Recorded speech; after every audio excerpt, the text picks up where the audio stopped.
लोकसभेतील 6 खासदारांच्या बंडानंतर उद्धव ठाकरे पुन्हा एकदा मैदानात उतरले आहेत. पण हा केवळ दौरा आहे की राजकीय पुनरागमनाची सुरुवात? देवेंद्र फडणवीस यांच्या बालेकिल्ल्यातून म्हणजेच नागपुरामधून दौरा सुरू करण्यामागे नेमका संदेश काय आहे? 4 वर्षात 50 आमदार गेले, हजारो पदाधिकारी गेले, लाखो कार्यकर्ते गेले, आता खासदारही गेले, तरी हे उद्धव ठाकरे प्रत्येक वेळी पुन्हा उभे कसे राहतात? ही केवळ सहानुभूतीची ताकद आहे की ठाकरे ब्रँडची जादू? आणि सर्वात महत्वाचं म्हणजे ज्या नेत्यांनी ठाकरे यांच्या नावावर महाविकास आघाडीच्या लाटेवर निवडणुका जिंकल्या, तेच आज त्यांची साथ सोडत असतील तर जनतेच्या मनात दोष कुणाचा जातो? बंडखोरांचा की नेतृत्वाचा? महाराष्ट्राच्या राजकारणात सध्या सुरू असलेला सर्वात मोठा प्रश्न हाच आहे. कारण वास्तव हे आहे की ऑपरेशन टायगर नंतर उद्धव ठाकरे यांच्यावर पुन्हा एकदा मोठं संकट कोसळलं आहे. 2022 मध्ये एकनाथ शिंदे यांच्या बंडानंतर 50 आमदार गेले. त्यानंतर अनेक माजी आमदार, खासदार, जिल्हा प्रमुख, शाखा प्रमुख आणि लाखो कार्यकर्ते शिंदे यांच्या शिवसेनेत दाखल झाले. अनेकांनी तेव्हाच भविष्यवाणी केली होती की उद्धव ठाकरे यांचं राजकारण संपलं. पण त्यानंतर लोकसभा निवडणुकीत ठाकरे गटाने 9 खासदार निवडून आणले. म्हणजेच राजकीय शवपेटी तयार करणाऱ्यांना ठाकरे यांनी उत्तर दिलं होतं. मात्र आता पुन्हा इतिहासाने त्यांच्या समोर एक नवं आव्हान उभं केलं आहे. यावेळी आमदार नाहीत तर लोकसभेतील निवडून आलेले खासदार गेले आहेत. आणि म्हणूनच यावेळी उद्धव ठाकरे यांचा प्रतिसादही वेगळा आहे. मातोश्रीत बसून प्रतिक्रिया देण्याऐवजी ते थेट जनतेमध्ये उतरत आहेत. आणि या संपूर्ण दौऱ्यातील सर्वात महत्वाची गोष्ट म्हणजे सुरुवात नागपूरमधून होत आहे. नागपूर म्हणजे राष्ट्रीय स्वयंसेवक संघाचं मुख्यालय. नागपूर म्हणजे देवेंद्र फडणवीसांचा बालेकिल्ला.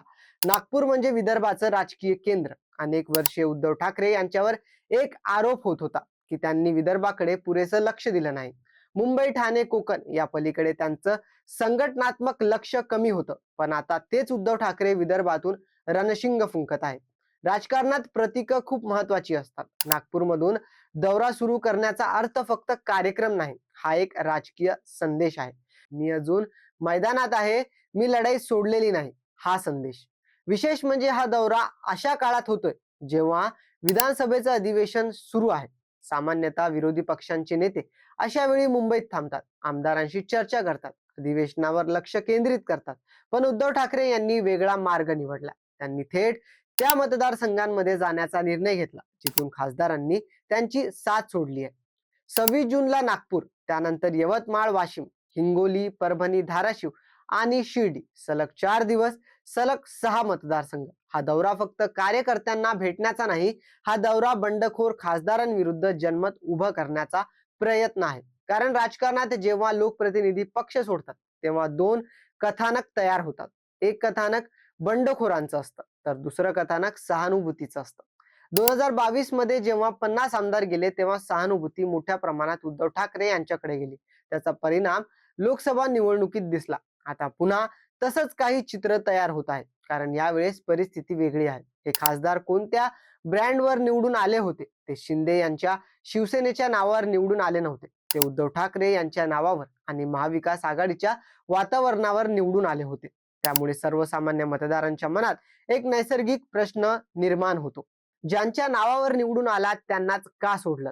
आणि हा प्रश्न जितका मजबूत होईल तितकीच सहानुभूती उद्धव ठाकरे यांच्या बाजूला सरकेल. म्हणूनच अनेक राजकीय विश्लेषकांचं मत आहे की खासदार गेले असले तरी जनमत पूर्णपणे गेलं असं नाही.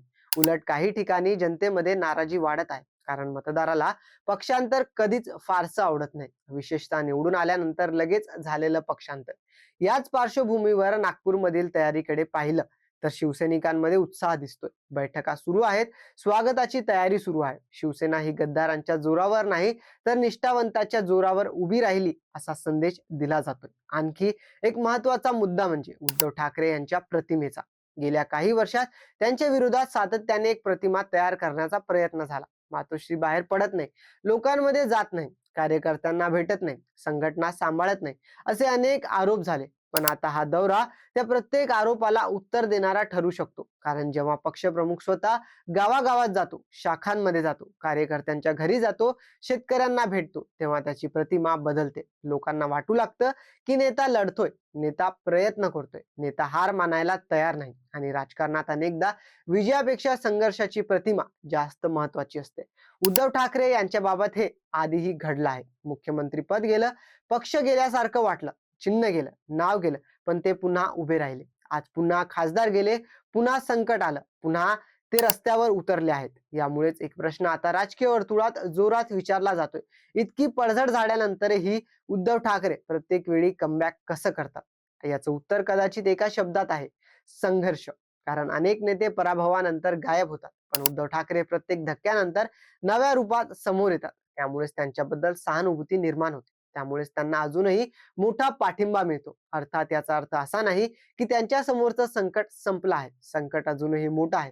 संघटना उभी करावी लागेल, कार्यकर्त्यांना पुन्हा प्रेरणा द्यावी लागेल, नवीन नेतृत्व तयार करावं लागेल, सतत जनतेमध्ये राहावं लागेल. पण या सगळ्याची सुरुवात कुठूनतरी व्हायला हवी होती आणि ती सुरुवात आता नागपूरमधून होत आहे. म्हणूनच हा दौरा केवळ राजकीय कार्यक्रम नाही, हा उद्धव ठाकरे यांच्या राजकीय पुनरागमनाचा पहिला मोठा अध्याय ठरू शकतो. आता प्रश्न एवढाच आहे की 2022 नंतर जसं त्यांनी कमबॅक केलं तसं पुन्हा करू शकतील का? सहानुभूतीचं जनमत मतांमध्ये रूपांतरित करू शकतील का? आणि सर्वात महत्त्वाचं म्हणजे खासदार गेल्यानंतरही शिवसैनिकांना पुन्हा एकदा एकत्र आणू शकतील का?